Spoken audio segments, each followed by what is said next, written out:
महाराष्ट्राच्या माझ्या बांधवांनो, भगिनींनो, मातांनो, नमस्कार. जय महाराष्ट्र. आज आणि तुम्ही मला खूप खूप मदत करतायत, खूप सगळं ऐकता आहात. आता सुद्धा काही जणांच्या मनात असेल की हे सगळं ठीक आहे, आज 1 तारीख अर्धी गेली, 3 तारखेपर्यंत लॉकडाऊन आहे, 3 तारखेनंतर काय करणार? मुळामध्ये लॉकडाऊनचा उपयोग काय झाला? केसेस तर वाढत आहेत, पण एक लक्षात घ्या, लॉकडाऊन म्हटल्यावरती आपल्याला असं वाटतं की टाळेबंदी झालेली आहे. मी त्याला थोडासा वेगळा शब्द देतो की गतिरोधक. सिंगापूरच्या पंतप्रधानांनी त्याला दुसरा शब्द वापरलेला आहे, सर्किट ब्रेकर. सर्किट ब्रेकर म्हणजे ही जी शृंखला आहे ती तोडणे, जी विषाणूची शृंखला आहे ती तोडणे. आणि ती तोडण्यासाठी नक्कीच ह्या लॉकडाऊनचा म्हणा किंवा सर्किट ब्रेकरचा म्हणा किंवा गतिरोधकाचा म्हणा आपल्याला उपयोग झालेला आहे. नाहीतर आपण कल्पना करू शकत नाही एवढ्या झपाट्याने किंवा पटीमध्ये या विषाणूचा गुणाकार झाला असता. नक्की म्हणजे अगदी नक्कीच आपण हा गुणाकार कंट्रोलमध्ये ठेवलेला आहे. तरी देखील आकडे वाढत आहेत. का वाढत आहेत आकडे? हे जे आकडे वाढत आहेत हे जिथे जिथे आपल्याला पहिल्यांदा या रुग्णांची नोंद झाली त्यांच्याशी अति निकटच्या संपर्कात आलेले लोक, मग थोड्या अधिक लांबून संपर्कात आलेले, अशी जी आपण काही विभाग केलेले आहेत ज्याला कंटेनमेंट झोन म्हणतो आपण, जे सील केलेत. आणि काही लोक आपण क्वारंटाईनमध्ये ठेवलेले आहेत, काही जणांना घरात ठेवले, काही जणांना आपण ज्या सुविधा तयार केल्यात त्या विलगीकरण कक्षात ठेवल्यात. ह्या ज्या केसेस वाढत आहेत ह्या त्याच्यामध्ये जास्त वाढत आहेत, त्याच्यात जास्त वाढत आहेत. अगदी हिंगोलीमध्ये सुद्धा 20-25 लोक वाढले. मी मुद्दामून चौकशी केली, सगळे रिपोर्ट्स माझ्याकडे येत असतात. चौकशी केल्यानंतर असं कळलं की जे आपले पोलीस दलातील जवान आहेत, जे एका ठिकाणी बंदोबस्ताला गेले होते आणि बंदोबस्त करून त्यांची ड्युटी संपल्यानंतर पुन्हा आपल्या ठिकाणी परत आले, दुर्दैवाने त्यातलेही काही लोक आहेत, त्यातलेही काही आपले जवान आहेत, पण तेही आपल्या क्वारंटाईनमध्ये आहेत. म्हणजे असं नाही की ते फिरतायत इकडे तिकडे फिरतायत, नाही, आपल्या व्यवस्थित आपल्या विलगीकरण कक्षामध्ये आहेत. त्यांच्यावरती काही जणांवरती आवश्यकतेनुसार उपचारसुद्धा सुरू केलेले आहेत. पण एक गोष्ट लक्षात घ्यायला पाहिजे की सुदैवाने जेवढे रुग्ण आपल्याला सापडत आहेत, जेवढे रुग्णांची संख्या आपल्याकडे येते आहे, त्याच्यामध्ये आज देखील जवळपास 75 ते 80% अतिसौम्य, सौम्य किंवा ज्यांना अजिबात लक्षण नाहीत अशा स्वरूपातले आहेत, पण पॉझिटिव्ह आहेत.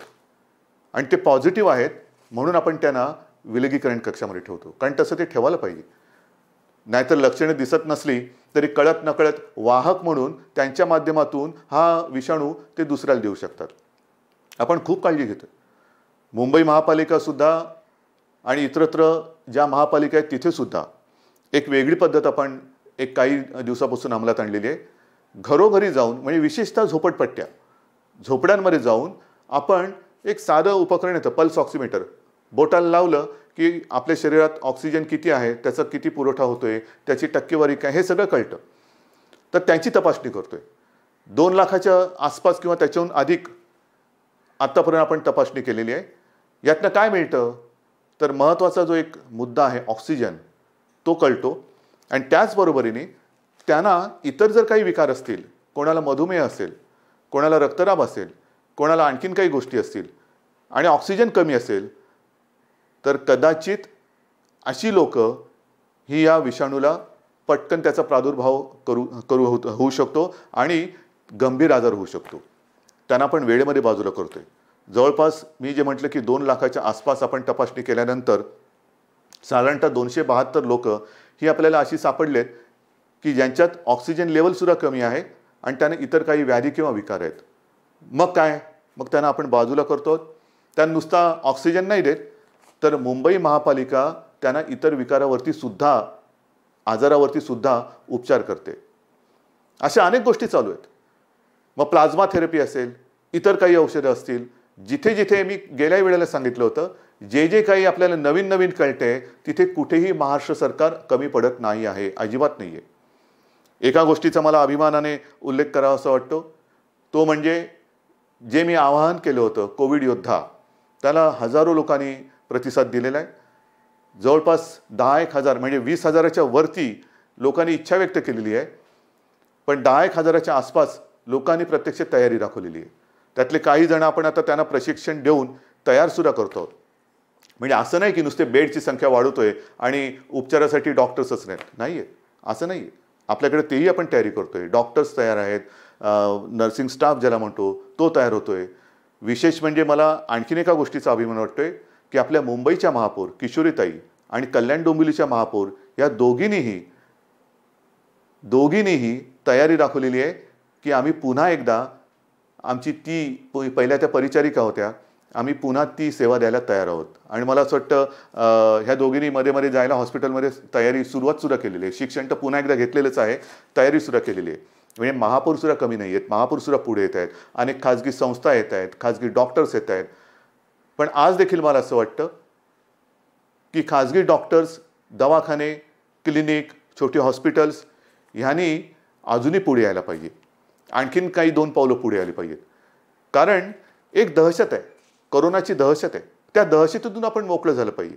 ज्याला मी कोविड सिंड्रोम म्हणेन, कोविड सिंड्रोम, की अरे बापरे काय होणार, जर लवकर वेळेमध्ये कोणी आलं तर बरं होऊ शकतो. हे मागे मी तुम्हाला सांगितलं होतं, आजही सांगतोय. अगदी 6 महिन्याच्या बाळापासून 84-85 वर्षाच्या आजीबाई सुद्धा बऱ्या होऊन घरी जात आहेत, गेलेल्या आहेत. मग मी सुद्धा बघितलेलं, आपणही पाहिलं असाल, सोशल मीडियावरती त्यांचा व्हिडिओ आलेला आहे. त्या घरी परतत आहेत, त्यांना सगळे टाळ्या वाजवून त्यांचं अभिनंदन करतायत, त्यांच्यावरती पुष्पवृष्टी करतायत. म्हणजे होऊ शकते. कोरोना झाला म्हणजे संपलं नाही असं नाही आहे, फक्त वेळेमध्ये आलं पाहिजे. आपण जी आता व्यवस्था करतो आहोत, अनेक ठिकाणी फिवर क्लिनिक सुरू केलेले आहेत. मी आजही सांगतोय की कृपा करा, ज्यांना ही लक्षणं आढळली किंवा जर का जाणवली तर वेळ घालवू नका, त्वरेने या फिवर क्लिनिकमध्ये या आणि आवश्यकता असली तर उपचार करून घ्या. ठणठणीत, खणखणीत, खडखडीत बरे होऊन व्यवस्थित हसत खेळत घरी जा. सगळ्यांनाच काहीतरी व्हेंटिलेटर लागतोय आणि व्हेंटिलेटर लागला म्हणजे गेला, नाही, तेही सुद्धा नाही आहे. व्हेंटिलेटरमधनं सुद्धा लोक बरे झालेले आहेत. व्हेंटिलेटर ज्यांना वापरण्याची वेळ आली होती त्यातून सुद्धा ती लोक बरी झालेली आहेत, बरी होत आहेत. ह्यातलं महत्त्वाचं सूत्र असं की वेळेमध्ये या, वेळ घालू नका, अंगावरती लक्षणे दिसली तर अंगावर आजार काढू नका. हे महत्त्वाचं सूत्र आहे. बाकी तर काळजी काय घ्यायची आहे तुम्हाला सांगितलेलं आहे. आता महत्त्वाचा मुद्दा, 3 तारखेनंतर काय करणार, आम्ही घरी किती वेळ बसणार, काय करायचं, अर्थचक्र रुतलंय, मोठा आर्थिक फटका बसणार, एवढी बेकारी वाढणार, एवढ्या नोकऱ्या जाणार. हे थोडंसं खरं आहे, नाही असं म्हणणं बरोबर नाही आहे.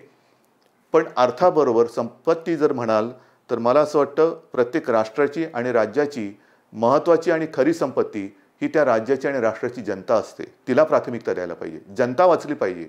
जनता जर वाचली, सैनिक, तुम्ही सगळे सैनिक आहात, नागरिक, ते जर का वाचले तर हा गाडा आपण चिखलातनं काढून उद्या सुद्धा पुढे नेऊ शकतो. पण 3 तारखेनंतर महत्त्वाचा मुद्दा जो असा आहे तो म्हणजे, आपण गेल्या वेळेलाच मी सांगितलं होतं, रेड झोन, ऑरेंज झोन आणि ग्रीन झोन. रेड झोन म्हणजे जिकडे जसं जागृत ज्वालामुखी, ऑरेंज झोन म्हणजे निद्रिस्त ज्वालामुखी आणि ग्रीन झोन म्हणजे तो ज्वालामुखी आता काय पुन्हा पेटेल असं वाटत नाही. पण हे पेटेल असं वाटत नसलं तरी एखादा कोणी तिकडे आला तरी नको तिकडे वात लागेल आणि पुन्हा ह्याचा हाहाकार उडेल. म्हणून ही सगळी काळजीपूर्वक करण्याच्या या गोष्टी आहेत. रेड झोनमध्ये साहजिकच आहे, मुंबई आणि मुंबईचा परिसर आला, कल्याण डोंबिवली पनवेलपर्यंत जो काय परिसर आहे तो, आणि पुण्याच्या आसपासचा परिसर, नागपूर आहे, नागपूरच्या मध्ये काही परिसर आहे, संभाजीनगर आहे. हे असे काही जे रेड झोन जिकडे रोजचे आकडे थोडे थोडे वाढत आहेत, इकडे काही करणं हे आत्ता आपल्या हिताचं नाही आहे. ऑरेंज झोनमध्ये, जो ऑरेंज झोन म्हणजे ज्या जिल्ह्यांमध्ये आता वाढत नाही आहे पण काही अजूनही ॲक्टिव्ह केसेस आहेत, तिथे काही एरिया जर का सोडले तर तोही आपण विचार करतोय, नव्हे तो केला आहे की उरलेल्या जिल्ह्यामध्ये आपण काय कारभार करू शकतो. आणि ग्रीन झोन मी मागेच सांगितलेलं आहे, ग्रीन झोनमधल्या सगळ्या अटीतटी आपण हळूहळू काढतो आहोत. ह्या काढत असताना आपण आणखीन एक गोष्ट करतो की परराज्यामध्ये जे जाऊ इच्छित आहेत त्यांना केंद्र सरकारने जी परवानगी दिलेली आहे ती सुद्धा अत्यंत शिस्तीने, लगेच झुंबड केली तर ती सुद्धा परवानगी काढली जाईल. कारण हे खूप धोकादायक आहे. आपल्याला त्या राज्यांशी बोलून, त्या सरकारशी बोलून मग आपण इथून तिथे जाण्याची त्यांची व्यवस्था काय करू शकतो ती केल्यानंतर तसं आपण वस्तीतले लोक पाठवायला लागणार आहोत. साहजिकच आहे, इतर राज्यात जी आपली लोक आहेत त्यांना आपल्याकडे आणावं लागणार आहे. तर हे दोन्ही राज्य सगळ्या देशभरामध्ये एकमेकाच्या संपर्कात राहून हा आदान प्रदान, तुमची लोक आमची लोक, ही जी काय आहे त्याची वाहतूक व्यवस्था ही केल्यानंतर आपण वस्त्या गावं त्या ज्या कुठे असतील जे जाऊ इच्छितात त्यांना त्यांची तशी सोय करतोय. आपल्या राज्यातल्या राज्यात जी लोक गावी गेली होती, काही लोक पर्यटनाला गेली होती, काही लोक काही कामासाठी गेली होती, पण तिकडे गेल्याने लॉकडाऊन सुरू झाला. आता काय करायचं?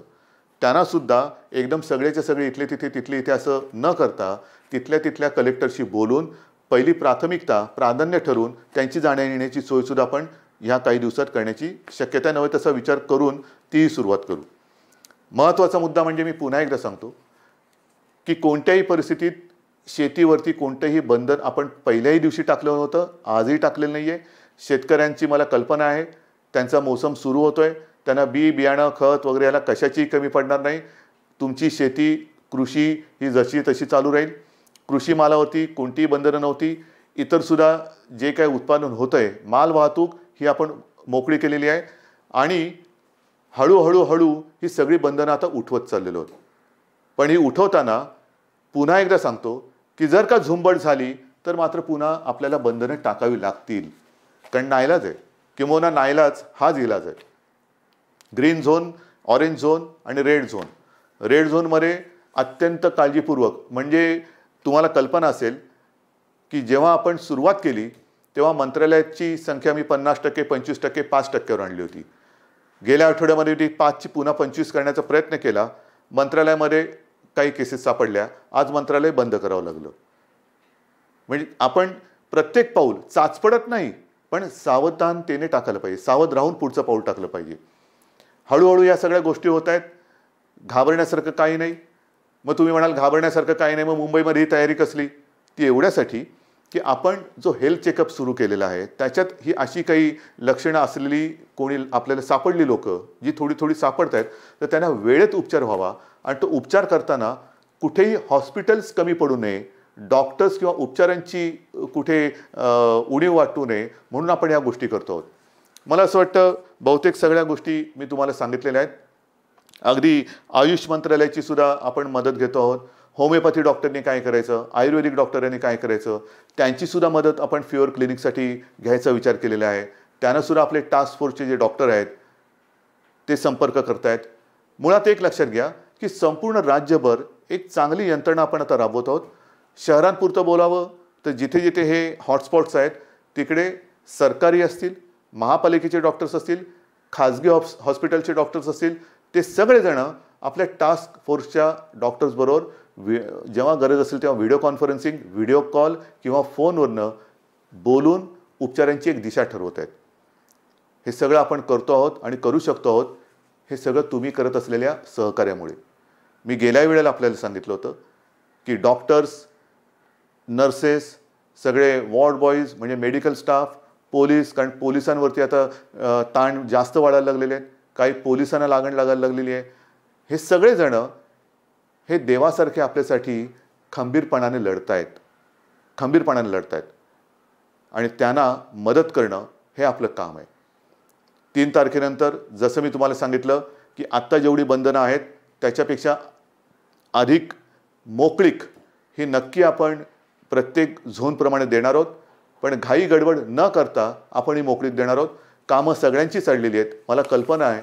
पण ही कामं लवकर सुरू करताना कुठेही आत्तापर्यंत जी काय आपण तपश्चर्या केली, आता आजपर्यंत आपण एवढं सगळी बंधनं पाळली आणि पटकन सगळी बंधनं उघडल्यानंतर म्हणजे आर्थिक फटका तर पडलाच आणि नको तो आणखीन जीवाणू जो आहे, विषाणू जो आहे तो जीवावरती उठला.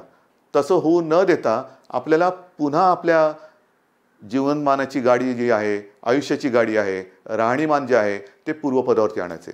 अत्यंत धीराने, खंबीरपणाने आणि सावधपणाने आपण ही पावलं टाकतो. मी परत एकदा महाराष्ट्र दिनाच्या आणि कामगार दिनाच्या आपल्याला शुभेच्छा देतो. जे महाराष्ट्राचं वर्णन आहे, मंगल देशा, पवित्र देशा, महाराष्ट्र देशा, किती वर्णन करायचं. प्रत्येकाला जो ज्या ज्या नजरेने बघतो तसा तसा महाराष्ट्र त्याला दिसतो. कोण प्रेमाने वागला तर महाराष्ट्र त्याच्यावरती प्रेम करतो. जर दगाबाजी झाली तर दगाबाजाचं काय करायचं हे सुद्धा छत्रपती शिवाजी महाराजांनी दाखवलेलं आहे.